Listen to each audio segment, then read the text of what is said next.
محمد كما صليت على إبراهيم وعلى آل إبراهيم في العالمين إنك حميد مجيد. قال الله تبارك وتعالى في كلامه المجيد: أعوذ بالله من الشيطان الرجيم. بسم الله الرحمن الرحيم.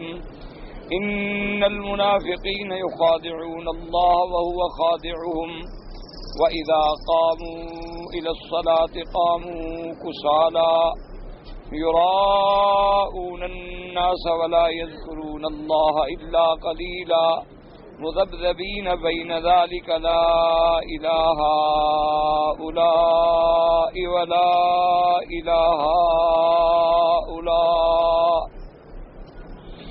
ومن يضلل الله فلن تجد له سبيلا.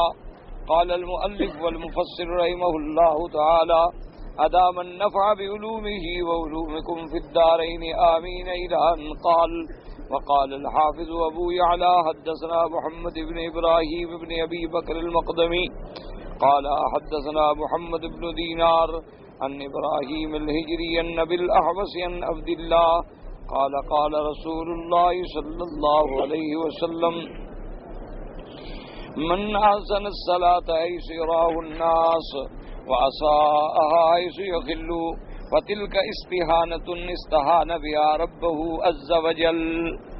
اب مفسر رحمۃ اللہ علیہ سورۃ النساء کی ان آیات پر منافقین کے صفات، منافقین کے احوال کے بارے میں ارشاد فرما رہے ہیں اور تفسیر بیان کر رہے ہیں ان آیات کی کہ منافقین جو ہیں وہ اپنے زعم میں نعوذ باللہ اللہ کو بھی دھوکہ دینا چاہتے ہیں، حالانکہ اللہ تبارک و تعالیٰ کو کوئی ذات دھوکہ نہیں دے سکتی، کیونکہ اللہ کی ذات علام الغیوب ہے، علیم بذات الصدور ہے۔ دھوکہ تو اس کو دیا جاتا ہے جس کو علم نہ ہو، جس کو پتہ نہ چلے، لیکن جس کو تمام علوم کا، سینے کے صدور کا بھی علم ہو تو اس ذات کو کون دھوکہ دے سکتا؟ ان کے احوال میں ایک تو ہے اعتقاد، کہ اعتقاد میں وہ کافر ہیں کہ ایمان ظاہر کرتے ہیں اور کفر کو چھپاتے ہیں۔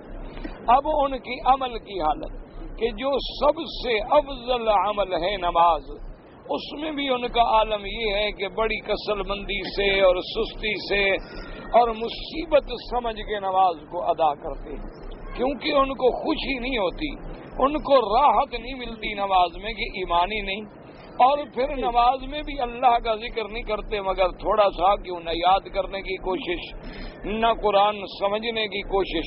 تو یہ منافقوں کی نماز کا عالم ہے۔ اور اگر نماز پڑھتے بھی ہیں تو ظاہر میں لوگوں کو دکھانے کے لیے کہ لوگ سمجھیں کہ ہم بڑے نمازی ہیں، ایمان والے ہیں، حالانکہ ان کا مقصد نماز پڑھنا نہیں ہوتا۔ اسی ضمن میں حافظ ابو یعلا رحمۃ اللہ علیہ نے اس سند مبارک کے ساتھ ایک حدیث نقل کی ہے کہ آقا انعامدار سرکار دو عالم رحمت دو جہاں صلی اللہ علیہ وسلم نے ارشاد فرمایا کہ جو آدمی نماز پڑھتا ہے کہ اگر لوگ دیکھیں تو پھر بڑی نماز لمبی کر دیتا ہے، پھر اس میں خشوع بھی ہے اور خضوع بھی ہے، اور جب اکیلا ہو تو پھر پرواہ نہیں کرتا بس ٹکریں مار لیں۔ تو اصل میں یہ اللہ کی توہین ہے کہ اللہ تبارک و تعالیٰ کی وہ اہانت کر رہا ہے، کیونکہ نماز کا خشوع اور خضوع اور تذلل اور بندگی تو اللہ کے لیے ہے، تو جب اس کا مقصد لوگوں کو دکھانا ہے تو گویا یہ اللہ تبارک و تعالیٰ کی ذات کے ساتھ اہانت ہے، یا اور جو اللہ کی اہانت کرے اس سے بڑا مجرم اور کافر کون ہو سکتا ہے دنیا میں؟ اب اس کے بعد مفسر رحمۃ اللہ علیہ فرماتے ہیں: قولہ تبارک و تعالی ولا یذکرون اللہ الا قلیلا، ای فی صلاتہم لا یخشون ولا یدرون ما یقولون۔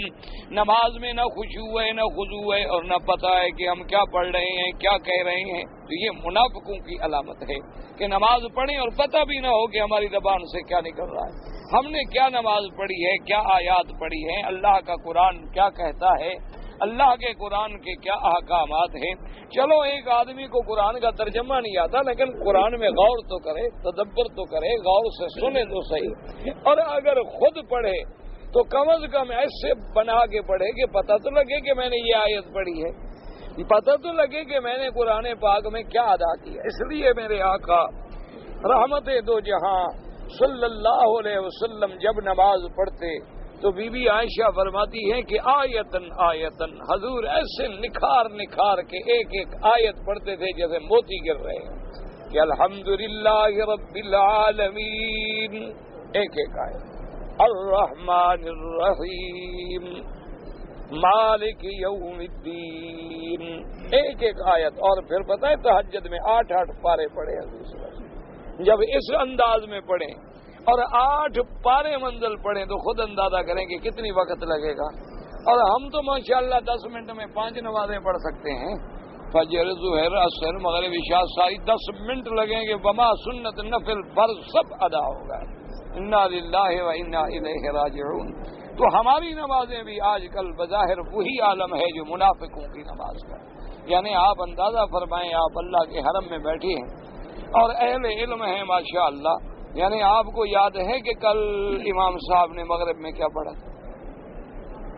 کل تو بڑی بات ہے، میرے خیال میں کسی کو آج فجر کا بھی یاد نہیں ہوگا کہ کیا پڑھا تھا، بلکہ اور زیادہ اللہ پاک جھوٹ نہ بلوائے تو آج مغرب میں جو پہلی رکعت میں پڑھا تھا وہ بھی یاد نہیں، کیونکہ ادھر تو فکر ہی نہیں نا، بس آ کے کھڑے ہو گیا، اللہ اکبر، کھڑا ہو گیا، السلام علیکم صاحب، چلو گیا۔ یہ تو نہیں نا کہ سمجھیں کہ بھئی ہم اللہ کی دربار میں آ رہے ہیں، ہم اللہ تبارک و تعالی کے دربار میں حاضر ہو رہے ہیں اور ہمارے سامنے میں ہمارا رب ہے۔ تو پھر اگر وہ نماز نہ ہو، یہی وجہ ہے نا کہ ہماری نمازیں پڑھی جاتی ہیں لیکن نماز نہیں ہوتی۔ ابھی میں مغرب کو آ رہا تھا، ابھی یہاں حاجی صاحبان کھڑے تھے ماشاءاللہ، احرام باندھے ہوئے حج کے، اور یہیں کھڑے ہوئے وہ ایک آدمی ان کو لبیک پڑھا رہا، ان بیچاروں کو کوئی پتہ نہیں بھی لبیک کعبہ شریف پر نظر پڑنے کے بعد بند، پتہ ہی نہیں کہ کب شروع کرنا ہے کب ختم کرنا ہے، کوئی پتہ نہیں، بس لکھا ہوا ہے لبیک بھی، حاجی لبیک پڑھتے ہیں، پڑھو بس، یعنی ایک روٹین ہے۔ ورنہ اصول ہے کہ جب احرام باندھا تو لبیک شروع ہو گیا عمرے میں، اور جب مکے میں پہنچ گئے اور کعبۃ اللہ پہ نظر پڑی تو لبیک بند۔ حج میں جب ہم احرام باندھیں گے تو لبیک شروع ہو گیا، جب جمرۃ العقبہ پہ پہلی کنکری ماریں گے تو لبیک بند۔ ہر چیز کے پڑھنے کا ایک وقت ہے۔ وہ حرم میں کھڑے ہیں اور بیچارے ایک پڑھا رہا ہے، پیچھے 20 پڑھ رہے، مقصد یہ کہ کسی کو بھی پتہ نہیں نا، اگر ان میں سے کسی ایک کو بھی پتہ ہوتا تو مسئلہ بتا دیتا دوسرے کو۔ تو جب ہمارا حج یہ ہو، طواف یہ ہو، نماز یہ ہو، تو اثرات کیسے مرتب ہوں میرے بھائی؟ جب ہر بات کو اس کے اصول کے مطابق آپ استعمال نہ کریں، آپ احکام کے مطابق نہ چلیں، تو وہ پڑھنا نہ پڑھنا برابر ہے۔ ایک بات یاد رکھیں، نماز پڑھیں 2 رکعت لیکن پڑھو پورے خشوع کے ساتھ، 2 رکعت پڑھو لیکن پتہ لگے تم نے نماز پڑھی۔ تم رات کو تہجد میں 8 رکعتیں نہ پڑھ سکو، 2 رکعت پڑھو لیکن پڑھو ادب سے۔ تم 10 طواف نہ کر سکو دن میں 1 کرو، لیکن کرو ادب سے کہ طواف کیا کیسے جاتا ہے۔ میں تو اب بھی دیکھتا ہوں 70 سال کی عمر ہے، طواف کا پتہ ہی نہیں، طواف کرتے ہوئے باقاعدہ ماشاءاللہ کوئی ساتھی کا جاتا، السلام علیکم، کیا حال ہے، آپ کے کتنے چکر ہو گئے؟ اچھا میرے تو 3 رہتے ہیں، اچھا میرے 5 رہتے ہیں۔ یہ طواف ہے؟ اللہ کے بندے، طواف تو نماز کے حکم میں ہے۔ الطواف کالصلاۃ، حضرت ابن عباس رضی اللہ تعالیٰ عنہ کا قول ہے کہ طواف جو ہے ایسے ہے جیسے نماز۔ کیا مطلب ہے؟ یعنی جو نماز میں خشوع، خضوع، تذلل، عاجزی، بندگی پیدا ہو وہی طواف میں ہو۔ اسی لیے طواف جو ہے وہ تحیۃ المسجد کے قائم مقام ہے کہ ہر مسجد میں داخل ہوں تو 2 رکعت پڑھیں، لیکن یہاں داخل ہوں تو طواف کریں۔ اگر طواف نہیں کر سکتے ہو تو پھر 2 رکعت پڑھو، ورنہ وہی 2 رکعت کے قائم مقام طواف ہے۔ تو طواف نماز کے قائم مقام۔ اسی طرح طواف میں صرف حجر اسود ہے کہ جہاں کھڑے ہو کر بڑے آرام سے 1 سیکنڈ کے لیے، یہ نہیں کہ کھڑے ہو جائیں، کھڑے ہیں بسم اللہ اللہ کرو، بسم اللہ اللہ کرو، بسم اللہ، پچھلے کیا کریں؟ وہ دھکا دیں گے، بس حضرت صاحب ادھر ہو جائیں گے۔ یہ کوئی طواف ہے؟ مجھے تو سمجھ، مقام ابراہیم کے پیچھے 2 رکعت پڑھیں، لیکن جب حاجی تمہاری گردن کے اوپر سے گزر رہا ہے تو پیچھے پڑھنے کا کیا مطلب ہے؟ پیچھے چاہے میل چلے جاؤ، وہاں سکون کے ساتھ کھڑے ہو کے نماز پڑھو، نہ تم کسی کو گناہ گار بنو نہ کسی دوسرے کو گناہ گار بناؤ۔ جب تم نے طواف ختم کیا، نماز ختم کی، وہیں بیٹھ گئے، لوگوں نے تو گزرنا ہے نا، لوگ کہاں سے گزریں گے؟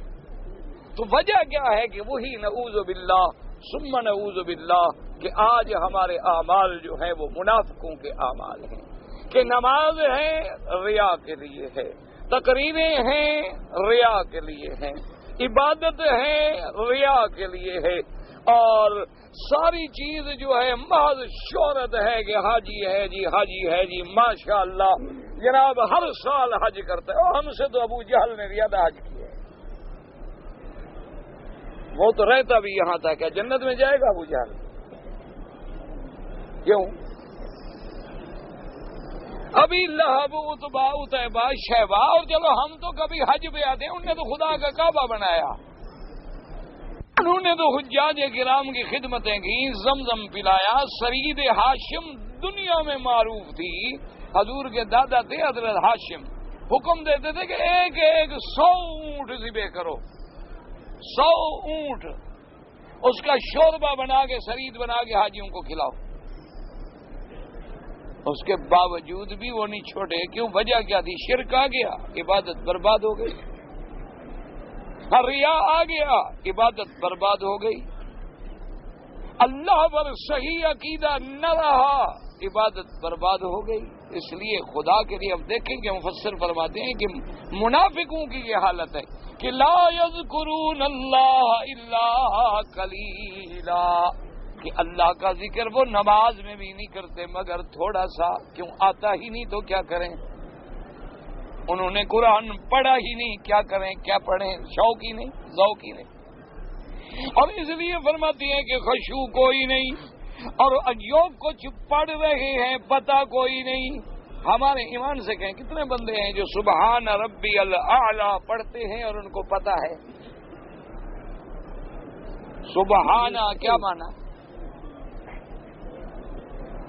ربی الاعلی کیا معنی؟ اعلی تو افعل تفضیل کا صیغہ ہے۔ صرف اسی ایک لفظ کا مجھے پیار سے، مولوی نہیں، میرا عام بھائی جو میری طرح ہے وہ ذرا سمجھا دے کہ کیا معنی ہے سبحان ربی الاعلی۔ اچھا، یہ فرق کیوں ہے کہ رکوع میں تو ہے عظیم اور سجدے میں ہے اعلی؟ کیوں؟ مجھے بتا دیں، جو مرضی آئے میں تمہاری بیعت کر دوں کہ بھئی ہم جب رکوع میں جائیں تو سبحان ربی العظیم، وہاں تو رب کی صفت ہے عظیم، اور جب سجدے میں جائیں تو صفت ہے اعلی۔ وجہ کیا ہے؟ چلو کل تک سوچ لیں، کیا خیر کرے گا۔ تو جب ہمیں سبحان ربی الاعلی کا ترجمہ نہیں آتا تو نمازیں ہماری کیا ہوئی؟ خود سوچ لیں۔ اچھا، تبارک اسمک وتعالی جدک، جدو کا کیا معنی؟ اچھا، اگر جدو کے بجائے جدو کا کہیں تو کیا فرق پڑ جائے گا؟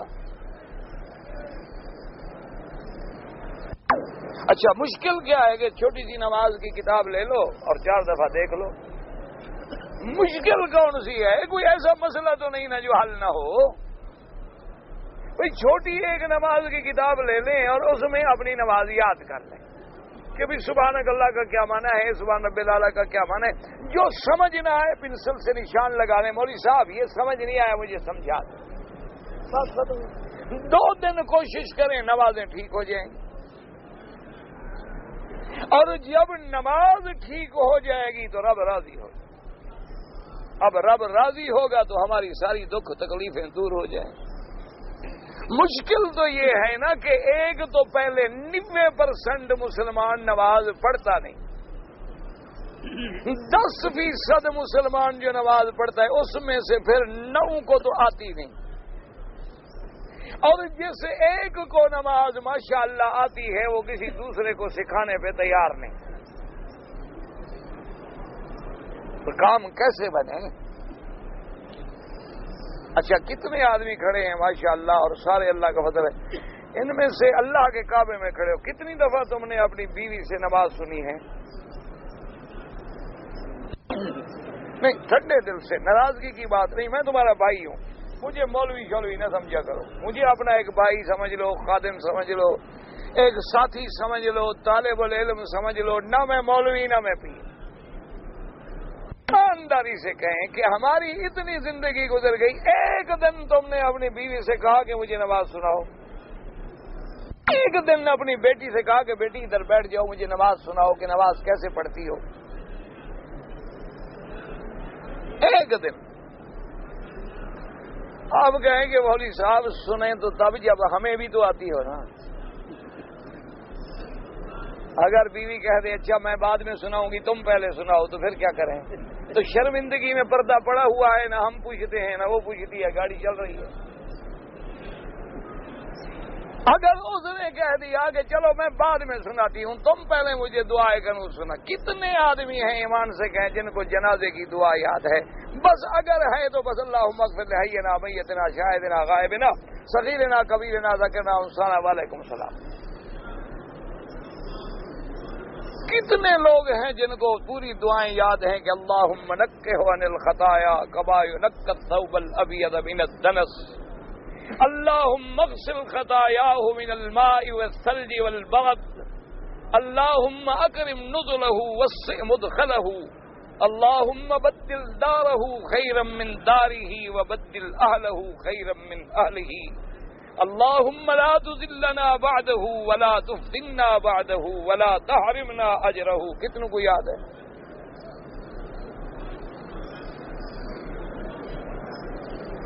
کیوں؟ اچھا مشکل ہے کہ دعا نماز لے لو، ساری دعائیں لکھی ہوئی ہیں، 5-10 دفعہ پڑھ لو انشاءاللہ یاد ہو جائے. مقصد تو ہے کہ دل میں یہ جذبہ ہو کہ ہم نے نماز سیکھنی ہے، نماز باقاعدگی سے پڑھنی ہے، اور اگر کوئی غلطی ہے تو اس کی اصلاح کرنی ہے. یہ جذبہ پیدا ہو جائے آپ ایک دن میں انشاءاللہ نماز سیکھ سکتے ہیں. کوئی مشکل نہیں، کوئی مسئلہ نہیں، کوئی دین کا کام ایسا نہیں جو اللہ نے بندوں کے لیے مشکل کر دیا ہو. الدین یسر، دین آسان ہے. اور اللہ نے اپنے بندے کو اتنی تکلیف ہی نہیں دی جو اس کی طاقت سے باہر ہو. لا یکلف اللہ نفسا الا وسعہا.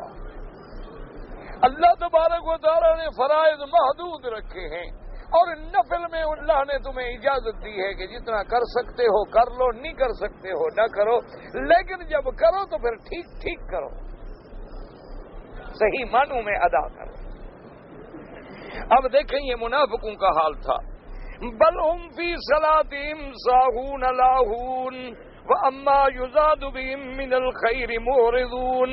بلکہ منافق کی نماز ایسی ہے کہ نماز میں بھی وہ غافل ہیں، نماز کے اندر بھی وہ ہٹنے والے، نماز کے اندر بھی اللہ کی خیر اور رحمت سے اعراض کرنے والے. اللہ تبارک و تعالی رحمت کرے کہ کھڑے نماز میں ہیں لیکن پھر بھی پتہ نہیں کہ کیا پڑھ رہے ہیں. یعنی نماز کے اندر بھی غفلت، باہر بھی غفلت، ظاہر بھی غفلت، باطن بھی غفلت. یہ منافقوں کی نماز ہے. وقد روى الامام مالك عن العلاء بن عبد الرحمن عن انس بن مالك قال قال رسول الله صلى الله عليه وسلم تلك صلاة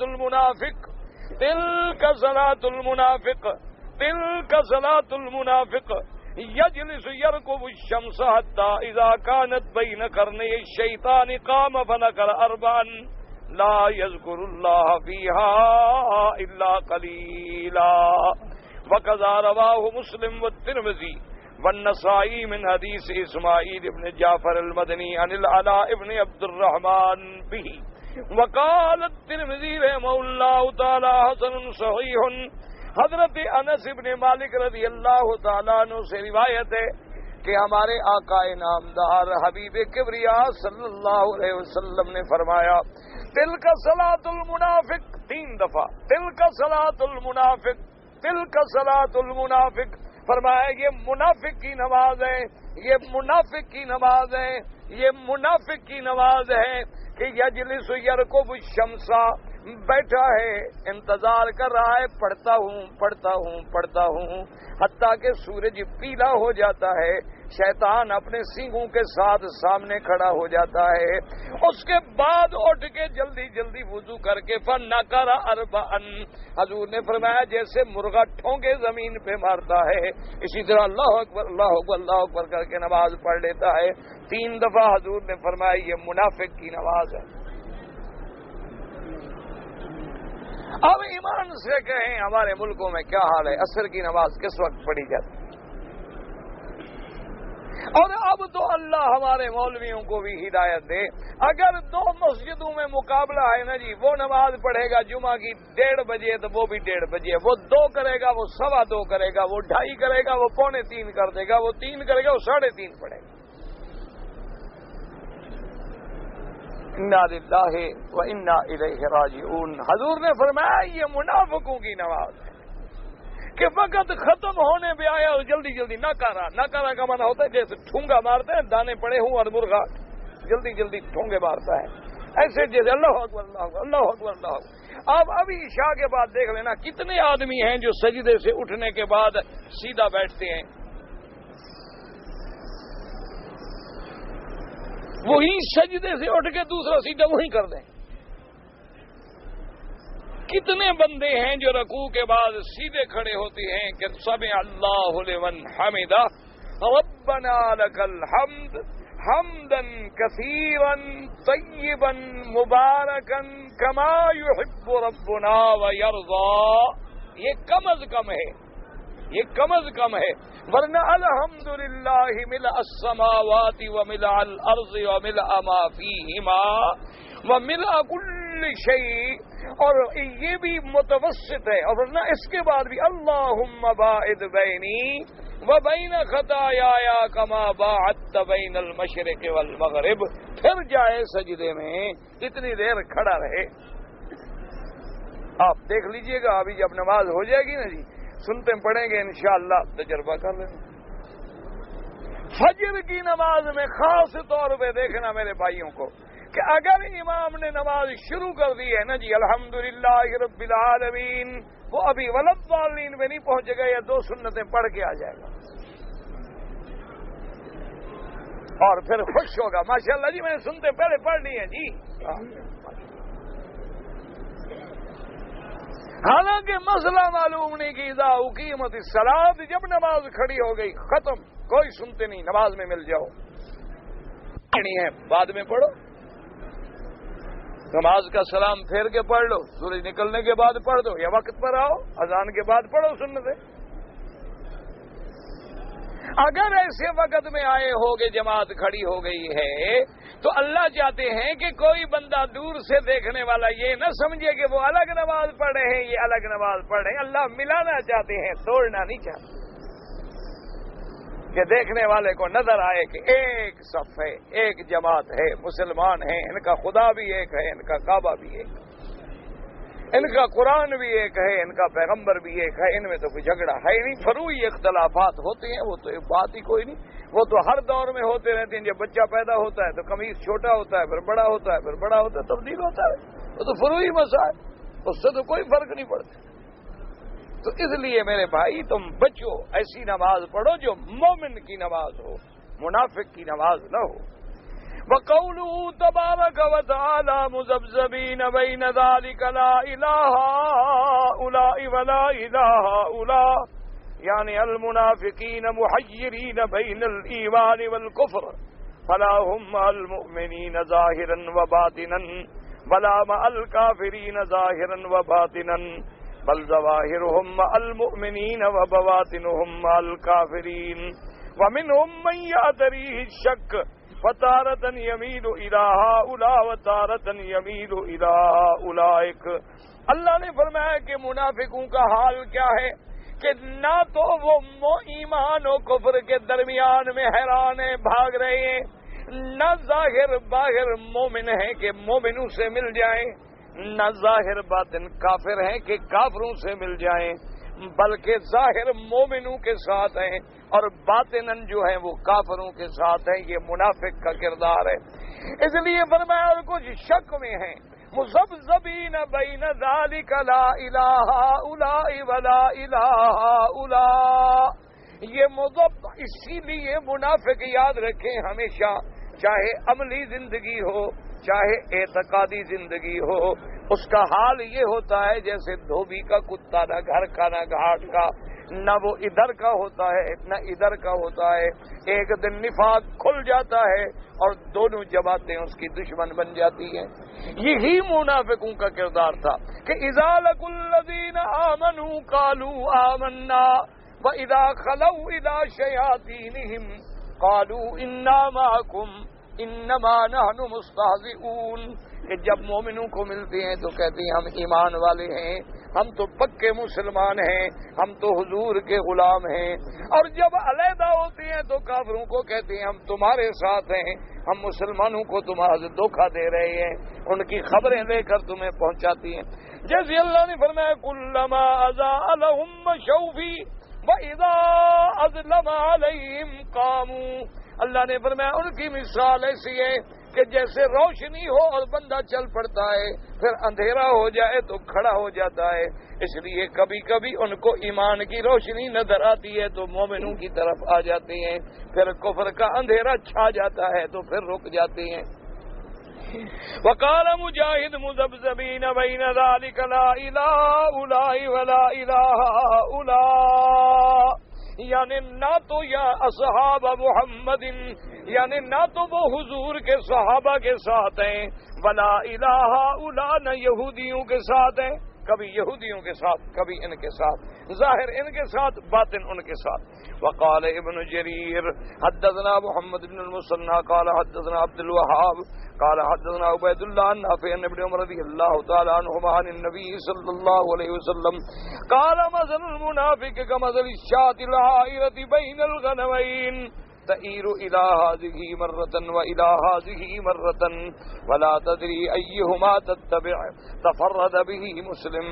حضرت ابن عمر رضی اللہ تعالی عنہما روایت فرماتی ہیں کہ حضور پاک صلی اللہ علیہ وآلہ وسلم نے فرمایا کہ منافق کی مثال ایسے ہوتی ہے جیسے کہ ایک بکری دو بکریوں کے درمیان میں پریشان کہ اس کے پیچھے جاؤں اس کے پیچھے جاؤں اس کے پیچھے جاؤں اس کے پیچھے جاؤں. وہ اسی طرح منافق کا بھی حال ہوتا ہے، کبھی ادھر ہے کبھی ادھر ہے، کبھی ادھر ہے کبھی ادھر ہے. قد رواه عن محمد بن مسنى مرة أخرى أن عبد الوهاب وقف به إلى ابن عمر رضي الله تعالى عنهما ولم يرفعه قال حدثنا أبي عبد الوهاب مرتين كذلك وقد رواه الإمام أحمد بن إسحاق بن يوسف بن عبد الله أبي مرفوعا وقد رواه إسماعيل يعش علي بن عاصم بن عبيد الله النافع عن ابن عمر رضي الله تعالى عنهما مرفوعا وكذا رواه عثمان بن محمد بن شيبان عبد الله بن مرفوعا فرواه حماد بن سلمة عن عبيد الله عبد الله بن عمر النافع عن ابن عمر مرفوعا فرواه أيضا صخر بن جويرية النافع عن ابن عمر رضي الله تعالى عنهما عن النبي صلى الله عليه وسلم. وقال الإمام أحمد بن آخر بن وليد قال حدثنا زهير بن بلال عن ابن أبي عبيد أنه جلس ذات يوم بمكة وعبد الله بن عمر معه فقال ابن أبي عبيد قال رسول الله صلى الله عليه وسلم إن مثل المنافق يوم القيامة كالشاة بين الربذين ومن الغنم إن أتت هؤلاء نتهتها وإن أتت هؤلاء نتهتها فقال ما كذبت وأذكم على أبي خيرا أو معروفا فقال ما أظن صاحب الله كما ذكرنا ولكني شاهد الله إذ قال كالشاة بين الغنمين فقال هو سواء فقال هكذا سمعته. اب جناب فرماتی ہیں کہ اس روایت میں ابن ابی عبید کہتی ہیں قال ابی کہ حضور نے فرمایا کہ منافق کی مثال قیامت والے دن ایسے ہوگی کہ شاۃ بین الربذین کہ ایسی بکری جو دو بکریوں کے درمیان میں ہو. ربزین بھی بکریوں کو کہتی ہیں. ان اتت ہاؤلا، کبھی ادھر آئے تو یہ اس کو سینگ مارتی ہے، نتہتھا. وان اتت ہاؤلا نتہتھا، وہ سینگ مارتی ہے، کیوں ادھر ہے کبھی ادھر ہے. اب حضرت ابن عمر نے فرمایا کہ نہیں، انہوں نے بات نہیں سمجھی، انہوں نے بات نہیں سمجھی. لیکن میں اللہ کو گواہ کر کے کہتا ہوں حضور نے یوں نہیں فرمایا، بلکہ یوں فرمایا تھا کہ شاۃ بین الغنمین، جیسے بکری دو بکریوں کے درمیان. ربزین نہیں بلکہ لفظ غنمین ہے. تو انہوں نے کہا بھی بات تو ایک ہی ہے نا، ہوا سوا مانا. قال الامام احمد حدثنا یزید قال حدثنا مسعودی عن ابن جعفر محمد بن علی قال بینما عبید بن عمیر یقص وعنده عبد الله بن عمر فقال عبید بن عمیر قال رسول الله صلى الله عليه وسلم مثل المنافق كالشاة بين ربزين اذا اتت هؤلاء نتهتها واذا اتت هؤلاء نتهتها. فقال ابن ليس كذلك انما قال رسول الله صلى الله عليه وسلم كشاة بين غنمين. قال فاختطف الشيخ وغضب. فلما راى ذلك ابن عمر قال ابا اني لو لم اسمعه لو ارد ذلك عليك. انہوں نے کہا کہ بین ربزین، ربزین یعنی وہ دو بکرے جو سینگ والے ہوں، اور غنم عام بکری کو کہتی ہیں. تو حضرت ابن عمر نے کہا میں نے یوں سنا ہے، اگر میں نے نہ سنا ہوتا تو میں کبھی تم پر رد نہ کرتا. یعنی میں نے جو بات سنی حضور پاک سے وہی کہہ رہا ہوں، تم ناراض کیوں ہوتے ہو؟ میں تمہاری تردید کرنا مقصود نہیں سمجھتا. طریقۃ اخری عن ابن عمر رضی اللہ تعالی عنہما قال الامام احمد حدثنا ابو قال اخبرنا بن سعد معدیہ عن جعفر بن زودی قال سمعت عبید بن عمیر يقول قال رسول الله صلى الله عليه وسلم مثل المنافق كمثل الشاة الرابزة بين الغنمين.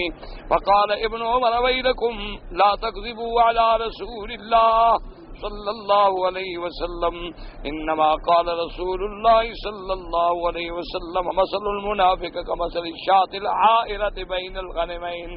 عائرہ کہتے ہیں متحیرہ، پریشان کہ اس کے پیچھے جاؤں یا اس کے پیچھے جاؤں.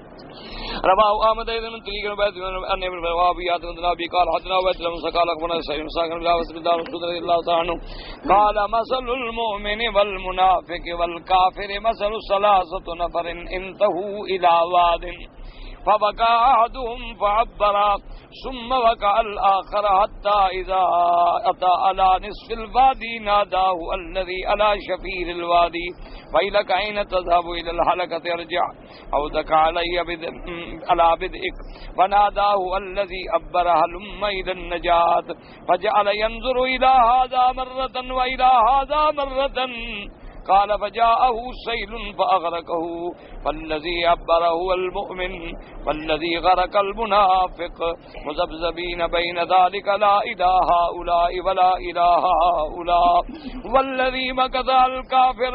اب حضور پاک سرکار دو عالم صلی اللہ علیہ وسلم نے فرمایا کہ مومن، منافق، کافر کی مثال ایسے ہے جیسے تین شخص تھے.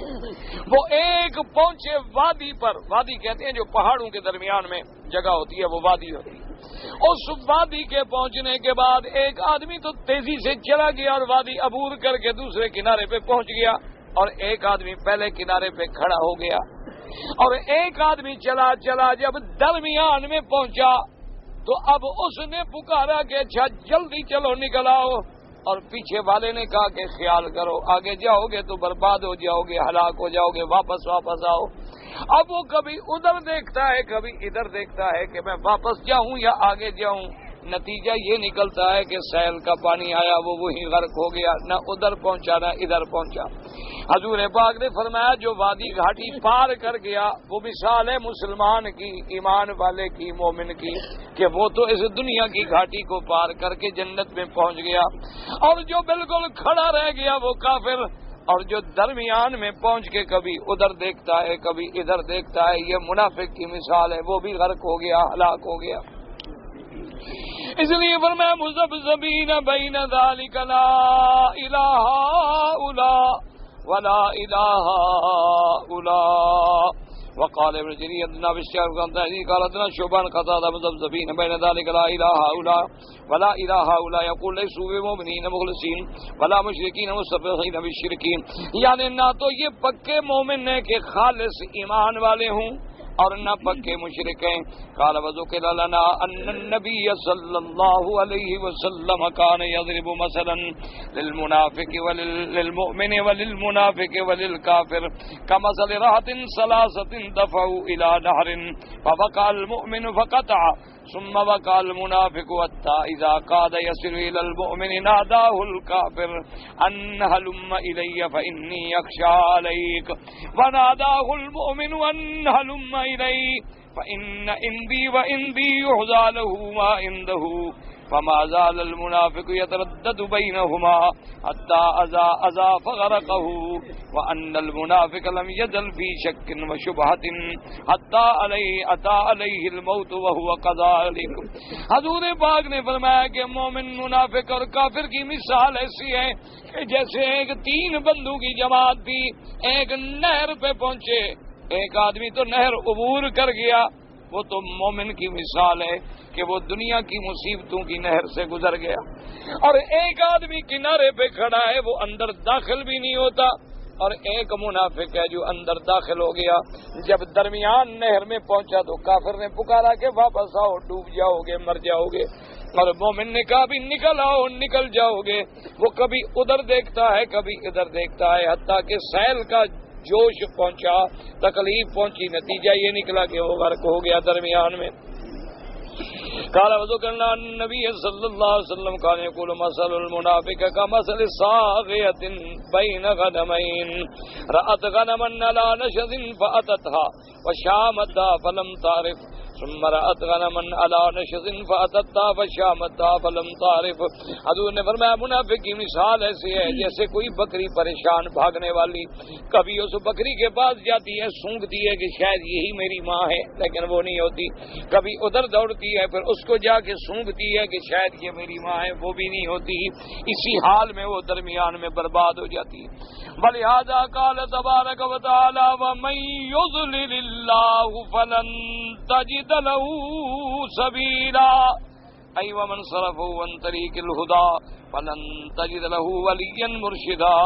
اللہ تبارک و تعالی جس کو گمراہ کرے پھر اس کو کون راستہ دکھا سکتا ہے؟ کیونکہ ہدایت اللہ کے ہاتھ میں ہے، جس کو چاہیں ہدایت دے دیں اور جس کو چاہیں گمراہ کر دیں، اور جس کو اللہ راستے سے بھٹکا دیں اسے پھر کون راستے پہ چلا سکے. اس لیے فرماتے ہیں وَمَن يُضْلِلِ اللَّهُ فَلَا هَادِيَ لَهُ، اور جس کو اللہ گمراہ کریں، اور یاد رکھیں اللہ کسی کو گمراہ نہیں کرتے، اللہ علام الغیوب ہے، وہ جانتے ہیں کہ یہ بدبخت گمراہی کا حقدار ہے. اس لیے ورنہ اللہ اپنے بندوں کو تو گمراہ نہیں کرنا چاہتے، اللہ تو اپنے بندوں کو ہدایت دینا چاہتے. اللہ نے تو اپنے بندوں کے لیے ہی 1,24,000 پیغمبر بھیجا، کتابیں اتاری، دلائل بھیجے، کیوں کہ بندے ہدایت پہ آ جائیں. لیکن جب بندہ باوجود ہدایت کے، دلائل کے، آیات کے بالکل اعراض کرتا ہے تو ختم اللہ علی قلوبہم وعلی سمعہم وعلی ابصارہم غشاوۃ. اللہ بھی حکم دیتی ہیں کہ اب اس کے دلوں پہ مہریں لگا دو. پھر اللہ پیغمبر کو فرماتے ہیں سواء علیہم اانذرتہم ام لم تنذرہم لا یؤمنون. میرا مدنی پاک اب یہ گمراہی کے اس گڑھے پہ پہنچ گئے کہ ان کو ہدایت کرو یا نہ کرو برابر ہے، ان کو فائدہ نہیں ہوگا، یہ کبھی ایمان نہیں لے آئیں گے. کیوں دیکھو نا آدمی کتنا کوشش کرتا ہے میرا بچہ ٹھیک ہو جائے، میری اولاد ٹھیک ہو جائے، میری اولاد صالح بن جائے، میری اولاد نمازی بن جائے، لیکن خدا نہ خاصہ جب وہ بالکل گمراہ ہو جاتے ہیں تو پھر وہی باپ بھی کہتے ہیں اچھا میاں جاؤ جانا، تم جانو تمہارا کام جانے، میں کیا کروں. تو اللہ تو بندوں سے بھی زیادہ ارحم الراحمین ہیں، وہ بھی اپنے بندے کو جہنم میں ڈالنا نہیں چاہتے، لیکن جب بار بار ہدایت دینے کے بعد بندہ اعراض کرتا ہے تو پھر وہ غنی ہے، اس سے بھی کوئی پرواہ نہیں، ساری دنیا چاہے ہٹ جائے. اس لیے فرماتی ہیں وَمَن يُضْلِلِ اللَّهُ فَلَا هَادِيَ لَهُ والمنافقون الذين أضلهم من سبيل النجاة فلا هادي لهم. جن منافقوں نے اللہ نے سیدھے راستے سے جن کو گمراہ کر دیا ان کو کوئی ہدایت دینے والا نہیں. فلا منفذ لهم مما هم فيه، نہ ان کو اس نفاق سے کوئی نکالنے والا ہے. فإنه تعالی لا معقب لحکمہ ولا یسأل عما یفعل وهم یسألون، کیونکہ اللہ کے حکم کو کوئی پیچھے نہیں کر سکتا، اور پھر اللہ جو چاہیں ان سے کوئی پوچھنے والا بھی نہیں۔ اللہ چاہیں تو ساری مخلوق کو ہدایت دے دیں، اللہ چاہیں تو سب کو گمراہ کر دیں، اللہ چاہیں تو سب کو فنا کر دیں، جیسے فرمایا وَإِن تَتَوَلَّوْا يَسْتَبْدِلْ قَوْمًا غَيْرَكُمْ، اگر تم میرے مدنی سے منہ موڑو گے تو میں اس بات پہ بھی قادر ہوں کہ تمہارے بجائے اور قوم پیدا کر دوں۔ اللہ تبارک و تعالیٰ تو اس بات پہ بھی قادر ہے۔ اللہ ان یشاء یذہبکم، اللہ نے فرمایا میں چاہوں تو تم سب کو فنا کر دوں اور ایک نئی مخلوق پیدا کر دوں جو میری فرما بردار، میری اطاعت گزار، لیکن میں نے تمہارے لیے ہدایت کا راستہ بھی کھول دیا ہے۔ اللہ تبارک و تعالیٰ سے دعا کریں اللہ ہر مسلمان کو ہدایت دے، اللہ تبارک و تعالیٰ ہر مسلمان کو گمراہی سے بچائے۔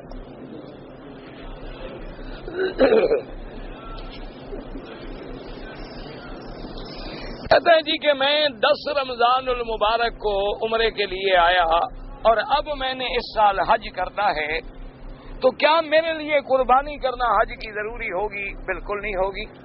کہ جن لوگوں نے، یاد رکھ لو ایک موٹی بات ہے کہ رمضان المبارک کے بعد جس نے عمرہ نہیں کیا اس کا حج مفرد ہے، سمجھ آ گئی بات؟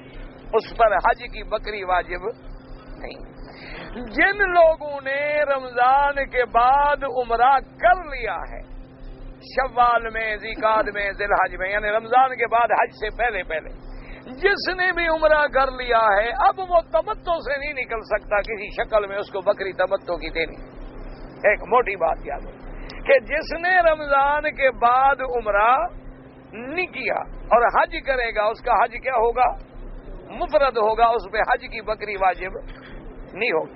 ایک ہے قربانی جو اپنے ملک میں کرتے ہو، وہ الگ ہے، یاد رکھو مسئلہ سمجھو۔ وہ قربانی جو اپنے ملک میں آپ ہمیشہ کرتے ہیں نصاب والے، وہ الگ ہے، وہ تو خط لکھ دو وہاں ہو جائے گی۔ اچھا اگر خدا نہ کرے وہاں نہ بھی ہو تو بچ جاؤ گے کہ مسافر ہو، مسافر ہونے کی وجہ سے کچھ بچت ہو جائے گی۔ لیکن حج کی بکری جو ہے ماں سوائے حد حرم کے اپنے ملک میں 200 بکری بھی ذبح کرو تو ادا نہیں ہوتی۔ تو جنہوں نے رمضان کے بعد عمرہ نہیں کیا ان کا حج کیا ہے؟ مفرد۔ اور جس نے عمرہ کیا ہے اس کا حج کیا ہوگا؟ تمتع۔ سمجھ آ گئی بات؟ اس کا حج کیا ہوگا؟ تمتع ہوگا۔ اب اچھا بعض اوقات یہ بھی ہو جاتا ہے، ایک آدمی کہتا ہے جی عمرہ تو میں نے کیا تھا باپ کا اور حج میں نے کیا تھا، لیکن عمرہ تو تم نے کیا، بندہ تو نہیں بدلا نا، شخص تو وہی ہے نا، یعنی جو حج کر رہا ہے وہی آدمی عمرہ کر رہا ہے، چاہے نیت ثواب کسی کو دے دے۔ اب چاہے تم حج کا ثواب کسی کو دے دو، عمرے کا کسی کو دے دو، لیکن حج کی شکل تمتع ہوگی، اس کی تمتع سے کسی شکل میں وہ نہیں نکل سکتا۔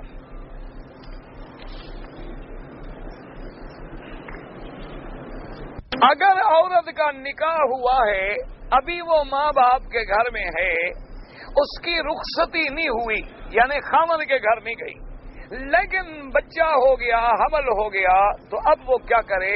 حمل اگر اسی کا ہے جس کے ساتھ نکاح ہے اور نکاح کے بعد ہے تو بالکل ٹھیک ہے، نکاح کے بعد ضروری تھوڑا ہوتا ہے کہ رخصتی ہو نہ ہو۔ جب نکاح ہو گیا اس کی بیوی ہے، وہ ملے، اس کا بچہ ہے، حلال ہے، کوئی گناہ نہیں۔ اچھا اگر نکاح سے پہلے بھی اسی کا حمل ہے تو پھر وہ زنا، لیکن اس کو ضائع کیوں کرے؟ ضائع کرنے کی تو اجازت نہیں ہے، وہ توبہ کریں، استغفار کریں اور بچے کو ضائع نہ کریں۔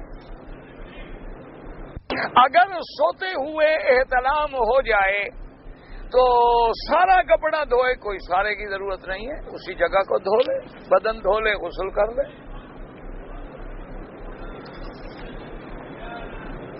اگر کسی مرد نے جمع کیا، بیوی اس کو روزہ تھا نفلی، تو پھر کفارہ نہیں ہے، لیکن روزہ قضا کرے اور توبہ کرے۔ کفارہ تب ہوتا ہے جب رمضان کے روزے میں جمع کرے، سمجھ آ گئی؟ جب روزہ فرض ہے، یہ نفلی روزہ ہے۔ اور ایک مسئلہ بھی سمجھ لو کہ عورت کو مسئلہ سمجھا دیں کہ وہ نفلی روزہ اگر رکھے تو خاوند سے پوچھ لے کہ میں کل نفل روزہ رکھوں۔ ممکن ہے خاوند کی تمنا ہو، وہ کہے نہ رکھے تو نہ رکھے، کیونکہ نفلی روزہ عورت جو ہے وہ خاوند کے منشے کے بغیر نہیں رکھ سکتی۔ اسی لیے ازواج مطہرات فرماتی ہیں کہ ہمارے روزے جو قضا ہو جاتے تھے حیض کی وجہ سے، ہم شعبان میں آ کے قضا کرتے تھے، کیونکہ حضور شعبان میں بھی اکثر روزے سے ہوتے تھے، تو لہذا ہم آرام سے قضا کر رہے تھے۔ کیوں؟ خاوند کو تمنا ہو بلا لے اور وہ روزے سے ہو تو ایک پریشانی ہے، تو اس لیے اسلام یہ کہتا ہے کہ عورت نفلی عبادت اگر کرے تو خاوند سے پوچھ کے کرے۔ ایک عورت نے کراچی سے احرام باندھا، لیکن راستے میں اسے حیض آ گیا تو وہ اسی احرام میں رہے، احرام کی حالت میں رہے، نہ بالوں کو توڑے، نہ ناخن کاٹے، نہ خوشبو لگائے، نہ کچھ کرے، وہ یہ سمجھے کہ میں احرام میں ہوں۔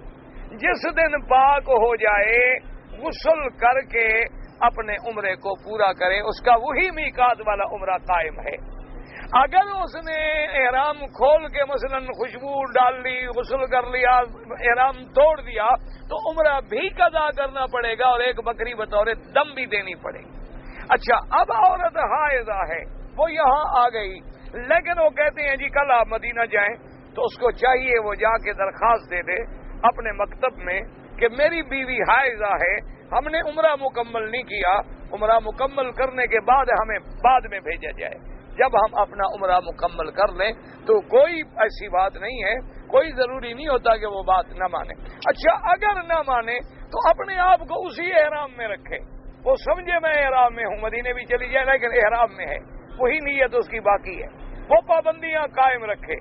وہاں جانے کے بعد جب پاک ہو جائے غسل کر لے بغیر خوشبو کے صابن کے، اسی احرام کی نیت میں رہے، وہاں حاضری دے، جب واپس آئے تو اسی عمرے کو آ کے پورا کرے۔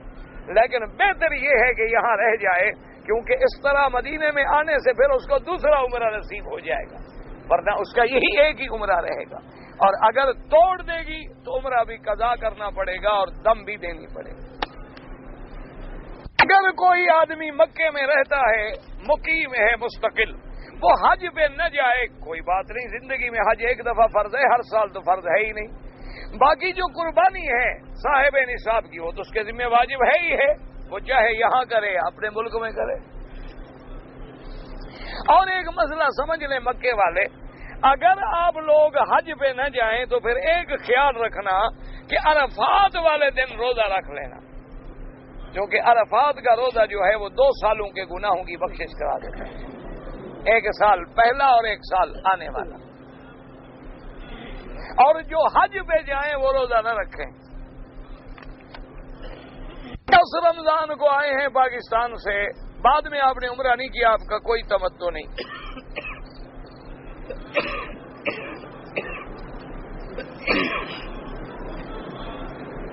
ہم آئے تھے انڈیا سے احرام باندھ کے، عمرہ کرنے پر ہم نے حجر اسود کا بوسہ لیا، رکن یمانی کا بوسہ لیا، ہاتھ غلاف کو لگ گیا، کوئی حرج نہیں، کچھ نہیں ہوا، ٹھیک ہو گیا۔ وہ ڈرتے ہیں بھی شاید خوشبو لگ گئی، جب تک خوشبو آپ کے بدن کو لگے نا اس وقت تک کوئی حرج نہیں۔ خوشبو تو کعبے سے ہر وقت آتی رہتی ہے، خوشبو کا آنا الگ بات ہے، بات یہ ہے کہ تیرے چہرے کو خوشبو لگ گئی، تیرے ہاتھوں کو خوشبو لگ گئی، نظر آ رہی ہے، تو اس کا علاج ہے کہ فوراً جا کے دھو ڈالو۔ اب تو ماشاءاللہ جی حاجی اللہ کی مہربانی ہے، آدھا عمرہ تو وہیں چھوڑ آتا ہے جہاز میں، روٹی کھا کے بیٹھتا ہے، خوشبو والا رومال ماشاءاللہ اسی سے ہاتھ صاف کر لیتا ہے، الحمدللہ ایک بکری تو وہی پڑ جاتی ہے۔ کھانے میں وہ دیتی ہے نا پرفیوم ٹیشو، وہ کھانے کے بعد وہ کہتا ہے مفت کا مال ہے، پیسے تو وہی ہیں ٹکٹ والے جو بھرے ہوئے ہیں نا، تو لہٰذا اس کو بھی دیکھو تو صحیح نا یہ کیا بلا ہے، بس خوشبو لگا لی ہاتھوں کو، الحمدللہ ایک دم وہیں پڑ گئی۔ اور غسل خانے میں تشریف لے جائیں تو آگے آفٹر شیو لوشن پڑے ہوتے ہیں خوشبو والے، وہ بھی تھوڑے سے لگا لیتا ہے ماشاءاللہ، چلو جی تازہ شیو کرا کے جا رہے ہیں نا مکے مدینے، تو ذرا خوشبو لگا کے تو جائیں حضور کے دروازے پہ۔ انا للہ و انا الیہ راجعون، اور تو ہم کچھ نہیں کر سکتے۔ مکے میں رہتے ہوئے ہم نے حج کا احرام گھر سے باندھنا ہے، حاجی اور کہاں سے باندھنا ہے؟ حج کا احرام گھر سے۔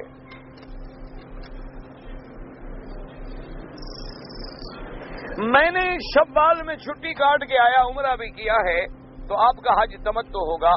والد یا والدہ کی طرف سے کرنا چاہتے ہو کر سکتے ہو، چونکہ پیسے تمہارے اپنے ہیں، انہوں نے تو پیسے نہیں دیے کہ ان سے پوچھیں کہ میں مفرد کروں یا تمتع کروں.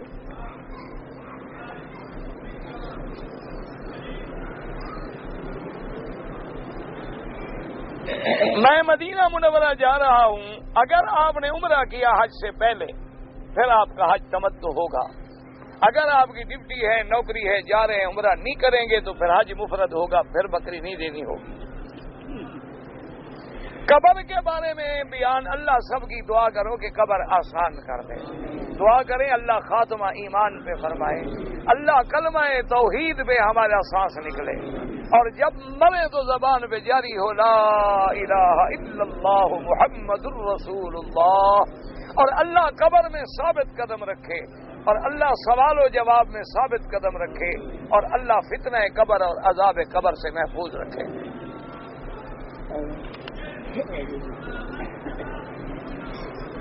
اگر 10 ذی الحجہ کو جو قربانی ہوتی ہے اور یہاں بینک میں انتظام ہے، آپ ان کو دے سکتے ہیں، ان کو وکیل بنا دیں، پیسے دے کے وہ آپ کا وکیل بن گیا نا، وہ آپ کی طرف سے قربانی کرے گا.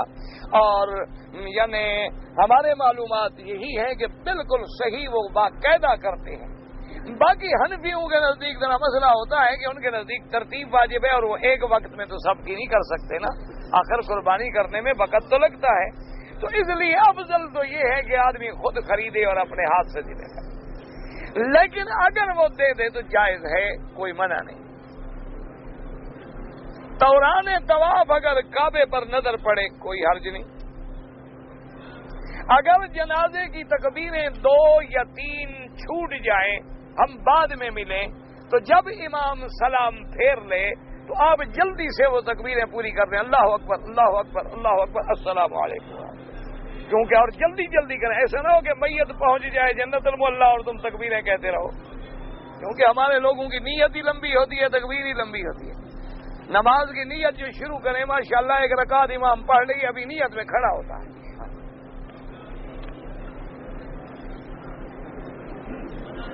دوران طواف اگر رکن یمانی پہ موقع ملے تو ایسے دایاں ہاتھ لگائیں، ایک ہاتھ. موقع نہ ملے تو اشارے کرنے کی ضرورت نہیں ہے. طواف عمرہ جو ہے اب مردہ کر سکتے ہیں، کوئی منع، نفلی عبادت ہے. اگر حجر اسود کا بوسہ دوران طواف موقع ملے تو سنت ہے، بغیر طواف کے جا کے کھڑا ہو تو سنت نہیں ہے.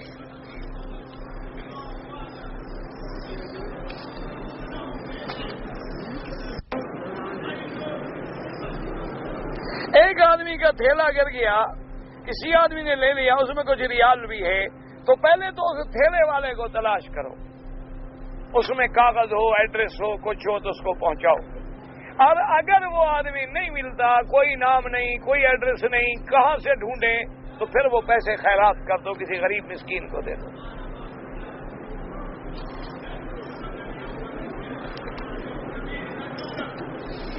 یہ جو بن لادن میں 4 مہینے کے لیے ہے نا، آپ آرام سے بیٹھ کے ایک دن مسئلے سمجھ لینا. خیر میر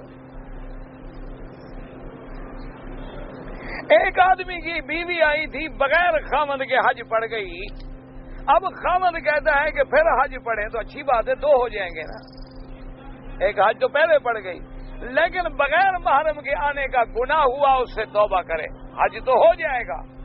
لیکن وہ اتنا بڑا گناہ ہے کہ حضور صلی اللہ علیہ وسلم کی حکم کی مخالفت ہے، اس کو سفر نہیں کرنا چاہیے تھا. اب اگر خامن دوبارہ حج کرانے پہ تیار ہے تو اچھی بات ہے نا، کہ اور حج ہو جائے گا ماشاءاللہ، اچھی بات ہے، بالکل کرے. لیکن وہ بھی تو خامن کے ساتھ نہیں آنا چاہتی نا، وہ بھی پھر اکیلے حج پہ آنا چاہتی ہے. کوئی مسئلہ پوچھتا بھلا ایمان سے کہو. ایک آدمی کیا مجھے کہو میں حج کرواتا ہوں، میں کیا مسئلہ پوچھوں؟ چلو یار لے جاؤ، کوئی بات ہے بھلا پوچھنے. مسئلہ تو یہی ہوا کہ پہلے بھی وہ اکیلے آئی ہے، اب بھی اکیلا آنا چاہتی ہے. بغیر محرم کے آنے سے حج نہیں ہوتا.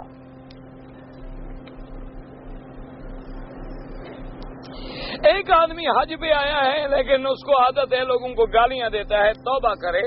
حضور نے فرمایا المؤمن لا يكون فاحشا ولا متفحشا ولا بذی. حضور نے فرمایا مومن کبھی بدگو نہیں ہوتا کہ زبان سے گندی گالیاں نکالے، گندی باتیں نکالے، یہ مومن کی صفت نہیں ہے. کچھ آدمی اکٹھے رہتے ہیں لیکن بعد نماز نہیں پڑھتے، ان کو نماز پڑھنے کے لیے کہو، اگر نہ مانے تو ایسے لوگوں سے علیحدہ ہو جاؤ۔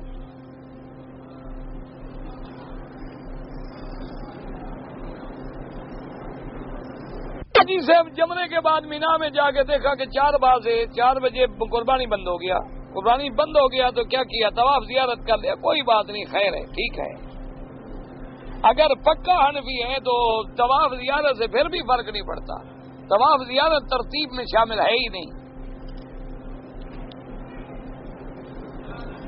اگر کسی نے قربانی سے پہلے سر مڈا لیا تو حنفی حضرات کے نزدیک تو دم پڑ جاتی ہے، باقی ائمہ کے نزدیک ترتیب ضروری نہیں ہے۔ اگر کوئی آدمی حج کر کے مدینہ منورہ نہیں گیا اور چلا گیا، حج تو ہو جائے گا، لیکن دعا کرو اللہ کسی کو مدینے سے محروم نہ کرے۔ بھی مدینہ منورہ کی زیارت حج میں شامل نہیں، بات سمجھیں، حج تو ہو جائے گا، لیکن یہ کتنی بڑی بدنصیبی ہے کہ یہاں آنے کے بعد بھی وہ محروم گیا۔ حج تو ہو جائے گا، حج کی بکری جو ہے آپ جب تک وہاں ہیں افضل ہے 10 کو، ورنہ 11 12 اور بعض ائمہ کے نزدیک 13 تک بھی۔ اللہ ہر مسلمان پہ خیر فرمائے۔ اگر کوئی آدمی نماز پڑھ رہا ہے اور اذان ہو جائے تو اذان کا جواب نماز میں دے۔ اللہ کے بندے نماز پڑھے، نماز زیادہ قوی ہوتی ہے کہ اذان زیادہ قوی ہوتی ہے؟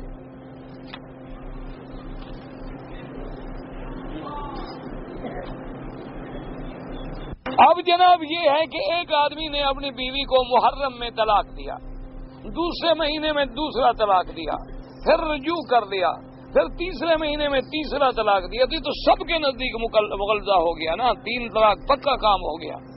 اب فلا تحل له من بعد حتى تنكح زوجا غيره، جب تک کہ وہ دوسرے شادی نہ کرے، نکاح نہ کرے، پھر وہ بندہ بھی اپنی مرضی سے طلاق دے، کرائے والی شادی نہ ہوگی، یار ایک رات شادی کر لو کل چھوڑ دینا، اس پہ اللہ کے رسول نے لعنت بھیجی ہے۔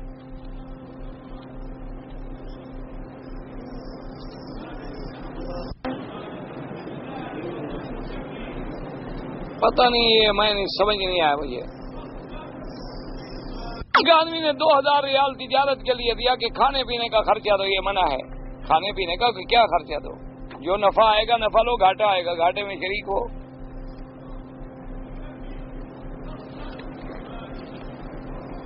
اگر وضو نہ ہو تو کوئی آدمی اللہ کا ذکر کر سکتا ہے، ذکر تو ہر حال میں ہوتا ہے۔ اگر کوئی آدمی طواف کیا حج کی حالت میں، احرام کی حالت میں، گرد و غبار سے بچنے کے لیے ماسک پہنے رکھے، کوئی بیماری ہو، وجہ ہو، مجبوری ہو، ورنہ جائز نہیں ہے، دم پڑ جائے گی۔ یہاں کون سی گرد و غبار آ گئی؟ یہ تو پتھروں کا ملک ہے۔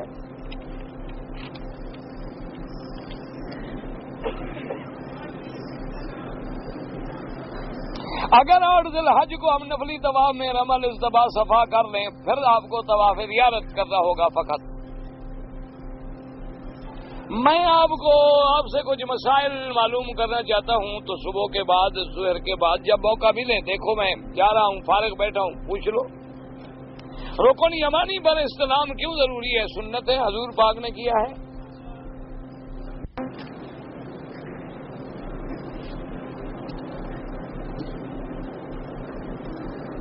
مجھے نہیں پتا مغرب کی نماز بغیر قضا پڑھنے کا کتنا ٹائم ہوتا ہے، آدھا گھنٹہ ہوتا ہے، مجھے نہیں سمجھ آئی بات۔ جب سمجھ نہیں آئی تو جواب کیا دوں؟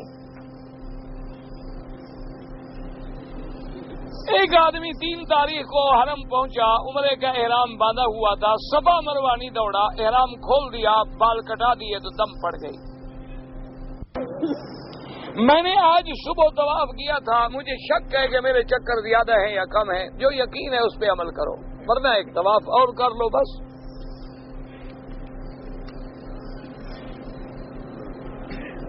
میری بہن جو ہے حج میں آئی ہیں، عمرہ نہیں کر سکی، ان کے منہ پر